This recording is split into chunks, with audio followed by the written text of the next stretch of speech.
Hello all. Today we are starting with this chapter number 1 of SC Verma, that is Introduction to Physics. I will be including each and every unsolved question of SC Verma in this series. So question number 1 is, find out the dimension of linear momentum. Linear momentum is P is equals to mv. Dimension निकालने के लिए आपको जो normal dimension है वो आपको सारे के सारे मेरे जो मैं चैप्टर करा रहा हूँ SC वर्मा के उसमें मिल जाएंगे। वो एक पेड कोर्स है, ये फ्री कोर्स है, इसमें देखते हैं। तो डायमेंशन मास का क्या होता है, दैट इज़ m। वेलोसिटी का क्या होता है, LT-1 and you will be getting momentum is equals to P is equals to mLT-1। Clear? तो इस तरीके से आप सिंपली इसे सोल्व कर सकते हैं। Then question number B part, B is the frequency. What is frequency? Frequency is equals to 1 over t, क्योंकि टाइम इन्वर्स होता है, हर्ट्स इसकी ऐसे यूनिट होती है, तो t-1। आप t-1 को ऐसे भी लिख सकते हैं m0 L0 t-1। तो इस तरीके से इसके डायमेंशन आ सकते हैं। C is the pressure. Pressure is equals to force upon area. Force upon area. Force क्या होता है हमारे पास, mass into acceleration upon area. अब मास क्या होता है हमारे पास, m। एक्सेलरेशन क्या होता है, metre per second square, metre means length, upon में एरिया L2। तो एक L के साथ एक L अगर हम काटें तो काट सकते हैं, तो it will be ml-1 t-2। तो इस तरीके से आपने ये डायमेंशंस निकालने हैं। क्लियर?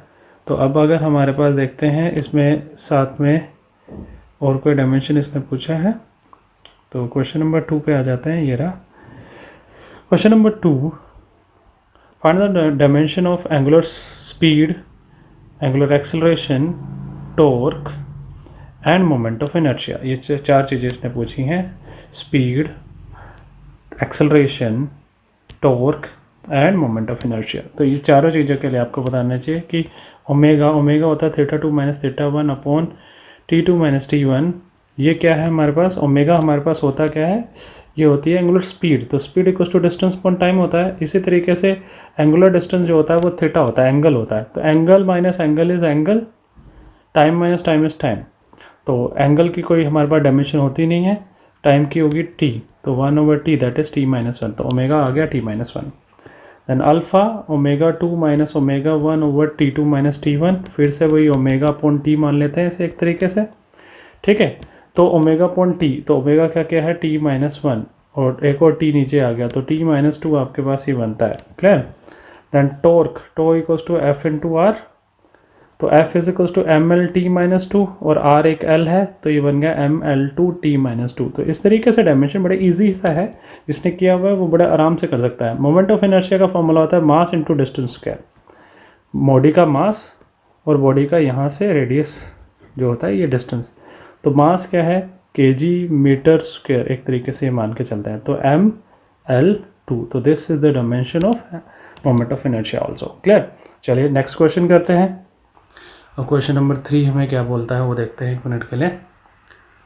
क्वेश्चन नंबर 3 भी फिर से डायमेंशन की बात हो रही है। इलेक्ट्रिक फील्ड का डायमेंशन निकालिए, मैग्नेटिक फील्ड का डायमेंशन निकालिए, मैग्नेटिक परमिएबिलिटी का डायमेंशन निकालिए, जिसके अंदर के फॉर्मूले पहले से दिए हैं, क्योंकि ये 11th की स्टार्टिंग की बुक है, मतलब एक तरीके से 11th को बता रहा है। तो ये मान के चल रहा है कि आपने 12th नहीं की हुई, तो आप ये फॉर्मूले जो है वो प्रोवाइड कर रहे हैं साथ ही साथ। तो F is equals to Q E हमारे पास है, सारे के सारे फॉर्मूले हमें वैसे याद करने हैं। F is equals to Q we B and B is equals to mu naught I upon 2 π a।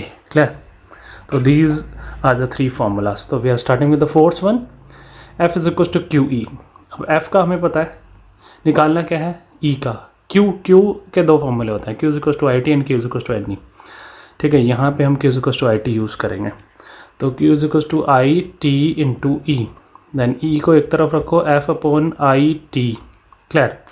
तो फोर्स का बोले mL-t-2। डन। और I का करंट का I मान लेते हैं, ठीक है। और T हमारे पास क्या है, T है हमारे पास टाइम, तो एक T यहाँ पे आ गया। तो ये आ गया mL-t-3 इंटू I। तो this is your dimension mL-t-3 into I, और ऊपर जाएगा I तो I इनवर्स। क्लियर? नेक्स्ट हमारे पास चलते हैं हम, अब निकालेंगे B की वैल्यू। और B के लिए फॉर्मूला दिया है उन्होंने, F is equal to Q we B. So यहाँ से b किसके इक्वल आ गया, f अपॉन क्यू वी। अब f is M L T minus two and q is charge, q is equal to I T, अभी हमने किया i into T. v is velocity L T minus one metre पर second. तो ये आ गया हमारे पास। अब देखो एक t ये है, ऊपर जाएगा t raise to power minus three हो जाएगा, ये वाला जो t है वो ऊपर जाएगा प्लस में हो जाएगा। तो कहने का मतलब ये और ये तो कोई इसके ऊपर इफेक्ट डाल ही नहीं रहे। तो ये l जो है यहाँ पे 1 का है, ऊपर जाएगा ये -1 हो जाएगा, तो ये भी 0 कर देगा। तो m 1 l 0 t -2 and i मेरे अकॉर्डिंग ये आना चाहिए। क्लियर? तो m l -1 t -2 और हमारे पास i -1 और l की पावर 0। क्लियर? तो i -1, फिर से i ऊपर जाएगा आपका। Next third part, b is equals to mu naught i upon 2πa। Again अब हमें फिर से क्या करना है, हमें न्यू नॉट निकालना है। तो न्यू नॉट को एक तरफ, b into 2πa divided by i। 2π का कोई डायमेंशन नहीं है। b अभी हमने निकाला, b अभी हमारा क्या निकला है, m t minus to I minus one. a क्या है, लेंथ है, i क्या है, फिर से i मान लिया हमने। ठीक है, तो ऊपर जाएंगे तो ये हो जाएगा m t minus to I minus two l। Clear? तो इसको मैं अगर सिंप्लीफाई करूँ तो मैं कैसे लिखूँगा इसे, m1 l1 t minus to I minus two with in square bracket. ये चीज़ आपने याद रखनी है कि स्क्वेयर ब्रैकेट पक्का लगाने। तो बड़ा सिंपल सा है ये भी। तो ये हमारे पास हो गए हैं स्टार्टिंग के 3 question. Then question number 4, find the dimension of electric dipole moment, magnetic dipole moment, जिसके अंदर की फॉर्मूला दिया हुआ है। तो ये आप खुद करेंगे। Electric dipole moment is equal to Q into D, Q into D. अब अगर मैं बात करूँ क्यू इंटू डी, तो क्यू क्या है हमारे पास, चार्ज है, डी क्या है हमारे पास, डिस्टेंस है। अब Q is equal to I T हमें पता है, तो आई टी इंटू लेंथ, तो आई टी एल। तो ये बन गया आपके पास। तो अब इससे सिंपल सा m0 l1 t1 i1, ऐसे इस तरीके से आपने ये करना है। तो बाकी मैं आपके ऊपर छोड़ रहा हूँ। b क्या है, मैग्नेटिक मूवमेंट है, m is equal to I into A, I आप आई रखना, ए एरिया है, तो आप कर सकते हैं, ऐसे कुछ नहीं है इसमें। Then question number 5, find the dimension of Planck constant from e is equal to H nu. e is equal to H nu से h प्लैंक्स कांस्टेंट क्या है, h है, इसका डायमेंशन हम लोगों ने निकालना है। When use the frequency, तो अब h को एक तरफ रखो, बाकी सारा का सारा उधर, जो निकालना है उसे एक तरफ, e अपॉन न्यू। अब e is the energy, energy क्या होता है, energy is equal to work done, force into distance, तो m l2 t minus two. Clear? ये हो गया frequency t minus one. Clear? तो ये हमारे पास ऊपर जाएगा, तो ये आ जाएगा m l2 t minus two plus one, that is minus one. तो इस तरीके से आप बड़ा ईजिली इसे निकाल सकते हैं। देन क्वेश्चन नंबर 6 भी सेम है, आप खुद करेंगे, कुछ भी इसमें डिफ़िकल्टी नहीं है। आप अगर देखें तो मैं इसमें थोड़ा बता देता हूँ। स्पेसिफिक कैपेसिटी इसमें सी निकालना है। जैसे ही आप इसे सी निकालने की कोशिश करोगे, तो सी निकालने के लिए आपने जस्ट वेट अ मिनट, सी निकालने के लिए आप बाकी सारा उधर ले जाओगे, और जब उधर ले जाओगे तो ये आ जाएगा क्यू का आई टी आ गया, एम का एम है, T two minus T one T रहेगा, दैट इज़ टी हमारे पास इसमें है क्या, दैट इज़ टेम्परेचर, टाइम नहीं है। क्लियर? तो आपको ये याद रखना है, जहाँ पे भी आपके पास है तो ये जो है ना फॉर्मूले थोड़े से आपको पता होना चाहिए कि कहाँ टेम्परेचर और कहाँ पे टाइम है। दैन नेक्स्ट इज़ ये L T is equal to L naught one plus alpha T two minus T one, यहाँ पर अल्फ़ा का निकालना है। तो एल टी और एल नोट ये तो दोनों एल है, ये एल नोट यहाँ पे आएगा, एल नोट और एल टी। तो जब आप इसे सोल्व करोगे, जैसे मान लीजिए L T is equal to L naught one plus alpha T two minus T one, थोड़ा सा अच्छा लग रहा है इसलिए मैं करा देता हूँ। तो L T is equal to L naught plus L naught alpha T two minus T one. Clear? तो अगर आप देखो तो ये लेंथ है, ये लेंथ है, length minus length will give you length. तो ये लेंथ हो गया, एल नोट भी लेंथ है अल्फ़ा, और ये टेम्परेचर आपके पास माइनस कर रहे हो, तो ये आ गया के। ठीक है जी, टेम्परेचर का आपके पास के आ जाता है। तो आप इसके अंदर से ये आपके पास यहाँ एल है, अल्फ़ा निकालने के लिए आपके पास आ गया alpha is equal to one by K और equal to K minus one. Clear? तो इस तरीके से ये सोल्व हो जाएगा। तो ये इजी से है।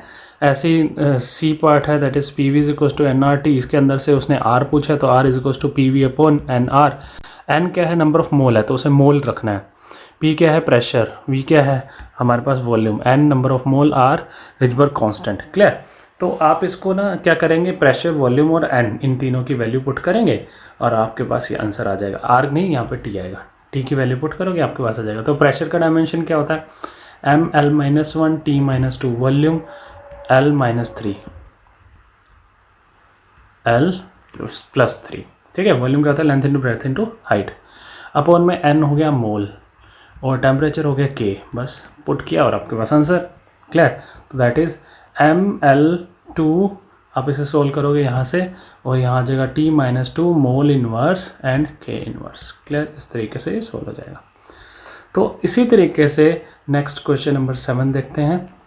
Taking the force, length and time to be fundamental quantities, find the dimension of force, मतलब F force, then length L, then time T to be the fundamental quantities, find the dimension। fundamental quantity मतलब इनको आपने break नहीं करना।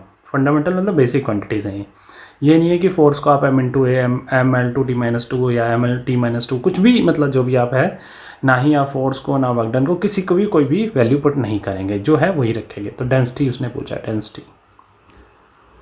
अब density निकालने के लिए हमने फॉर्मूले यही यूज़ करने हैं और इस तरीके से करना है कि हमारे पास डेंसिटी का आंसर आए।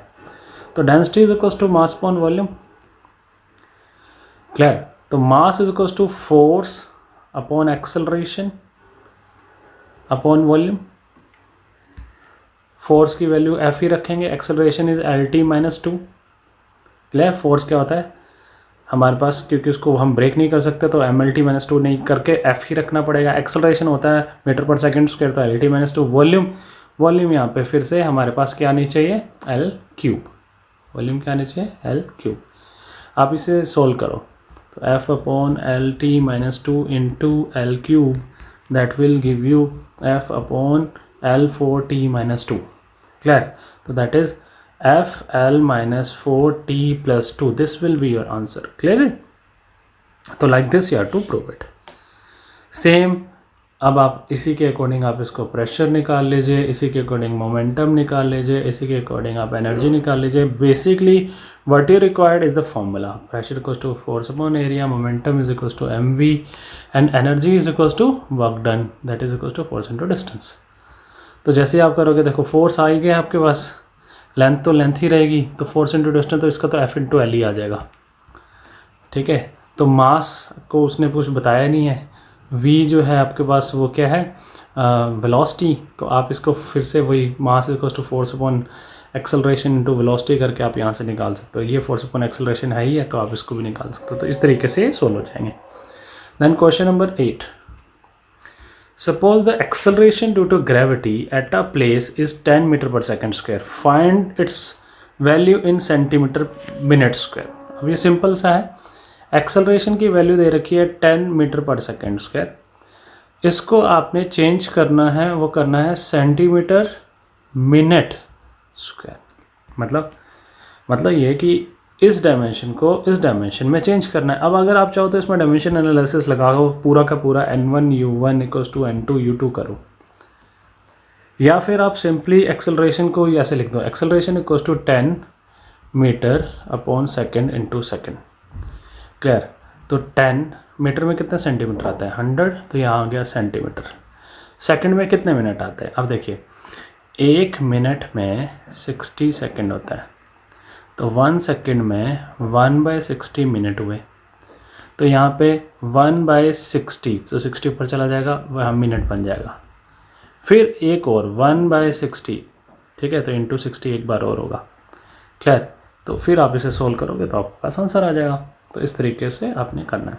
Next question number 9। The average speed of snail is 0.020 miles per hour,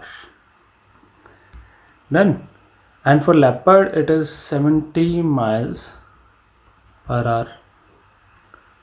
convert this speed into SI unit। अब अगर देखा जाए तो क्वेश्चन बिल्कुल इजी है, बस आपको ये पता होना चाहिए कि माइल्स में कितने किलोमीटर या फिर कितने मीटर आते हैं। तो 1 mile is equals to this, you have to cram 1 mile equals to 1600 metres. अगर आपको ये याद है तो क्वेश्चन ख़त्म, क्योंकि देखिए ऐसा यूनिट में निकालना है तो 0.020 माइल है, तो माइल को 1600 मीटर हो गया। नीचे क्या है आर को किस में चेंज करना है, सेकंड में, तो 60 × 60। आप इसे सोल्व कर लो, आपके पास जो आंसर आएगा that will be the correct answer. Clear. Same 70 miles per hour है, 70 माइल्स पर आवर, तो 70 × 1600, अगेन नीचे 60 × 60, तो जो आंसर आएगा वो आपके पास करेक्ट आंसर होगा। क्लियर। तो अगर आप इसे सोल्व करो तो इसके नीचे आंसर दिए हुए हैं, एक का आएगा 0.0089, एक का आएगा 31। तो बिल्कुल करेक्ट है ये, इसी प्रोसीजर से आप करेंगे। नेक्स्ट